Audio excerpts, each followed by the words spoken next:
고센TV 시청자 여러분 안녕하세요. 마에스트로 나입니다. 성도님께 한 가지 질문을 좀 드려보고 싶습니다. 성도님은 성도님의 삶이, 성도님의 인생이 어땠으면 좋겠습니까? 조금 너무 범위가 좀 넓은 듯한 질문이었을 수 있겠는데요. 그러면은 조금 그 질문의 범위를 조금 좁혀보겠습니다. 성도님은 살면서 좋은 일이 많았으면 좋겠습니까? 나쁜 일이 많았으면 좋겠습니까?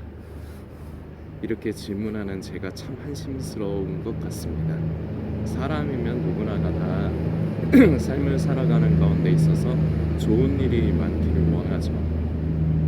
뭔가 내 뜻대로 내가 계획한 대로 일이 잘 풀리고, 그걸 다른 말로 하면 성공이라고도 표현을 해도 괜찮을 것 같아요.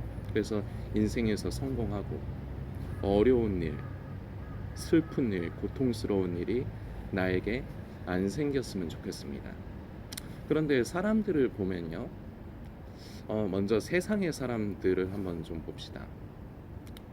왜 우리는 교회를 다니면서 예수님을 믿으면서 이런 마음이 있지 않습니까? 악인이 좀 잘 안 됐으면, 악인은 좀 잘 안 되고, 선한 사람들, 예수님을 안 믿어도 좀 선한 사람들이 그래도 좀 잘 살고 무언가 좀 영향력을 끼치고, 그게 좀 살맛나는 세상인 것 같다, 그게 올바른 세상인 것 같다, 말을 하든 안 하든 이런 마음이 조금씩은 있지 않습니까? 저도 그런 마음이 있습니다. 그래서 저는 한 번씩 예수님을 믿건 안 믿건을 떠나서요, 좀 안타까운 분들이 이제 좀 돌아가실 때 좀 저도 솔직히 말씀드리면 그런 마음이 들더라고요.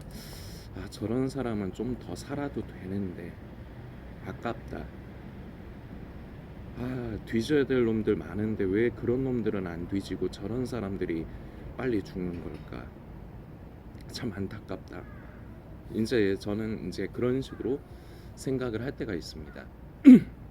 세상을 살면서요, 세상 사람들 중에 유독 자기가 좀 삶이 우리가 보기에 이제 성공하고 뭔가 좀 잘 풀리고 유독 그런 것이 좀 심한 사람들이 있습니다. 뭐 어떤 면에서 보면은 좋은 일이라겠죠. 세상적인 표현으로 치면은 그저 행운이 따랐다, 운이 따랐다. 근데 그 운을 보통 보면은 만들어요, 자기가. 진짜로 큰 부를 가지고, 우리가 보통 세상에서 성공의 척도를 하면은 물질 그리고 명예 뭐 그런 거지 않습니까? 근데 그거를 얻는 사람들을 보면은 괜히 얻는 건 아닌 것 같아요. 행운마저도 그 사람들이 스스로 만들어요. 그래서 막대한 부를 이루고, 그리고 막 그 높은 위치의 명예를 차지하고 그러는 것 같습니다. 그런데 이렇게 돼버리면 그 사람 인생에서 가장 중요한 것이 바로 그 물질이나 그 명예, 그런 것이 되어질 수 있습니다. 이거는 세상에 예수님을 믿지 않는 사람들의 얘기라고 말씀을 드렸지만, 실상 교회를 다니면서 예수님을 믿는다고 하는 우리는 어떤가 싶습니다. 겉으로는 이렇게 잘 말 못해요. 왠지 우리가 말씀을 통해서 듣고 배운 것에 좀 반대되는 것 같아가지고, 아, 세상에서 떵떵거리면서 잘 살아야지, 경제적으로 엄청나게 부를 이루고, 그리고 뭐 명예도 얻고 그렇게 살아야지. 왠지 이렇게 하면은, 말을 이렇게 하자면은 좀 뭔가 좀 껄쩍지근해요. 그런데 우리는 사실은요, 그걸 바래요. 그런데 사람마다 수준 차이가 있어서 그 물질을 많이 얻는 게, 예를 들어 볼까요? 어떤 사람은 스테이크를 썰 정도가 돼야지 내가 원하는 그거라고 할 수 있고, 어떤 사람은요, 돈가스를 썰면은 자기가 원하는 부를 얻었다 생각할 수도 있을 것 같아요. 어떤 사람은 스테이크하고 돈가스가 웬 말이냐, 된장찌개, 요새 음식값 다 비싸죠. 그래서 그 의미를 그냥 생각을 하세요. 된장찌개만 먹어도 이미 물질적으로 축복받은 것이다. 어떤 사람은 이렇게 생각할 수도 있겠고요. 사람마다 그 수준의 차이라는 게 있으니까요. 자, 그런데 우리 교회를 다니는 사람들 중에도 인생이 삶이 그렇게 피곤하지 않고 교회에서 성도님들도 주변에 보면 그런 사람들이 있을 거예요. 교회 안에도 교회가 별의별 사람들이 다 모여있는 집합체다 보니까 그런 사람들이 있을 수 있거든요. 그래서 성도님이 섬기시는 교회에도 그런 사람이 있으실 수 있고 지금 영상을 보시는 성도님도 성도님이 바로 그런 당사자일 수도 있죠. 삶을 살면서 그렇게 뭐 큰 어려움이 없고 뭐 내가 원하는 대로 삶이 잘 안정적으로 잘 이루어져 나가고 자 그러면요 교회를 다니는 사람들이 만일에 삶의 상태가 이러면요 하나님께서 자신을 축복하시고 보호하시기 때문에 그렇다고 여기기가 쉽습니다. 그런데요 현실은요 꼭 그렇지 않을 수 있습니다. 그리고 오히려 확률적으로 보면요 내 삶이 내 마음대로 내 계획대로 잘만 이루어져 가고 좋은 일만 많이 생긴다면요 어떤 면에서 보면 좀 위험합니다. 영적인 면에서 보면은요 좀 위험해요. 내 삶의 주인이 바로 나 자신 아니면 물질 어떤 면에서는 명예 말로는 안 하지만요 이게 성도님이나 아니면은 우리 주변의 교회 안에서도 그 사람의 삶을 이끌어가는 그 뭔가 핵심이 되는 축이라고나 할까요? 근데 겉으로는 안 그러죠. 하나님께서 축복하시고 하나님께 영광 돌립니다. 그래서 제가 이렇게 잘 되었습니다. 보통 그렇게 겸손을 떨면서 그렇게 말을 하죠. 근데 그게 오히려 저주에 가까운 일일 수가 있다는 겁니다. 저의 그 어릴 적 얘기를 잠깐 좀 성도님들께 말씀을 드리려고 합니다. 제가 그 어느 정도 어릴 때냐면 이제 막 기기 시작하고 좀 건리 많이 할 정도의 어릴 때, 완전히 아기 때. 왜 그때 얘기를 하냐면 저는 몰랐는데 저희 고모한테 들었어요. 제가 지금은 그렇게 활동적이지 않거든요. 그런데 아기 때 되게 활동적이었나 봐요. 집안에서 한시도 가만히 있지를 않았대요. 근데 이제 집에 그 삼촌이나 고모도 나가고 아무도 없이 이제 할머니하고 할아버지만 계시면 할머니가 집안에서 설거지도 하고 밥도 해야 되고 빨래도 해야 되고 일이 많은데 제가 너무 자꾸 이렇게 막 왔다 갔다 막 빨빨빨빨 다니고 할머니의 시야에서 떨어지고 사라지고 그러다가 제가 다칠 수가 있잖아요. 그러니까 특단의 조치를 취하셨는데 제 몸통에다가 끈을 묶어가지고 방문 그 손잡이에다가 묶어놨었대요. 그래서 빨빨빨빨 다녀봤자 그 범위에서만 이렇게 움직이도록. 이거 인권 문제 아닙니까? 근데 저는 기억도 없어요. 아주 어릴 적의 얘기라서 기억도 없는데 근데 저희 할머니가 저를 왜 그렇게 했겠습니까? 그냥 제가 미워서요? 우리 성도님들 다 그 마음 이해하시리라 생각합니다. 제가 혹시라도 빨빨빨빨 이렇게 막 기어다니고 막 아장아장 걸어 다니면서 혹시나 다치거나 위험해질 수 있으니까 아무리 집안이라도 할머니가 항상 저를 계속 지켜보고만 있지는 않는 거거든요. 뭐 일도 해야 되니까 집안 일을 해야 되니까. 그래서 그런 가운데서 제가 만일에 다치고 막 그렇게 위험한 걸 만질 수도 있고 그러니까요. 그러니까 저를 보호하기 위해서 저의 자유를 구속을 한 겁니다. 우스갯소리로 얘기하면요. 그런데 전 이것이 나이가 들어서 생각을 해보면요. 저는 이 얘기 몇 년 전에 고모한테 들었거든요. 저는 그 전에까지는 모르다 몇 년 전에 들었어요. 그런데 지금에 생각해보면요. 참 우리 할머니가 나를 많이 사랑했구나. 그리고 나를 참 보호를 해주셨구나. 전 이게 새삼스럽게 생각이 돼요. 우리 인생도 마찬가지입니다. 방치해서 내버려 두면요. 일은 내 마음대로 다 될지 몰라요. 우리가 그냥 솔직하게 까놓고 얘기를 해볼까요? 세상 살면서 기왕이면 돈 많으면 좋잖아요. 돈이 많아야지 편하고 남들한테 안 꿀리고 내 자식 새끼 교육도 잘 시킬 수 있고 그리고 몸이 더 편하게 살 수 있고, 그리고 아프고 병원 가려면은 돈이 있어야 되는데. 저희 집도 고모가 결국은 이제 암인 것 같은데, 그래서 저희 고모가 기초생활수급자셔서 그 의료보호 일종 혜택을 받으시거든요. 뭐 그런 게 있으니까 솔직히 뭐 이제 치료를 받으시고 만일에 수술도 해야 되는 걸까요? 전 잘 몰라서 그 심한지 안 심한지도 아직 모르니까. 하여튼 그래서 경제적으로 그렇게 뭐 크게 그래도 돈은 나가겠죠. 그래서 좀 그런 게 있긴 하지만 엄청나게 뭐 집안이 뭐 내려앉고 그럴 정도로 걱정은 안 해도 됩니다. 참 감사한 일이죠. 그런데 돈이 많으면 일종 그 의료보호 일종이고 나발이고 그런 거 없이 사랑하는 내 가족인데, 나한테는 엄마나 다름없는데 돈이 문제입니까? 돈만 많으면야 뭐 세상에서 제일 좋은 수술 시켜주고 싶고 제일 좋은 치료받게 해주고 싶고 그렇죠. 근데 내가 돈이 없으니까 그런 것도 좀 마음이 쓰이고. 그러니까 기왕이면은 세상 살면서 우리는 돈이 많았으면 좋겠어요.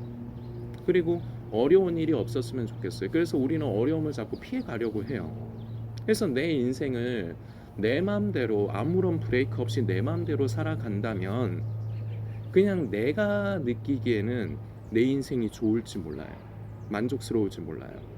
그러면서 우리는 일단은 교회를 다니고 예수님을 믿는다고 하니까 하나님 저에게 축복을 해주셔서 감사합니다 이럴지 몰라요.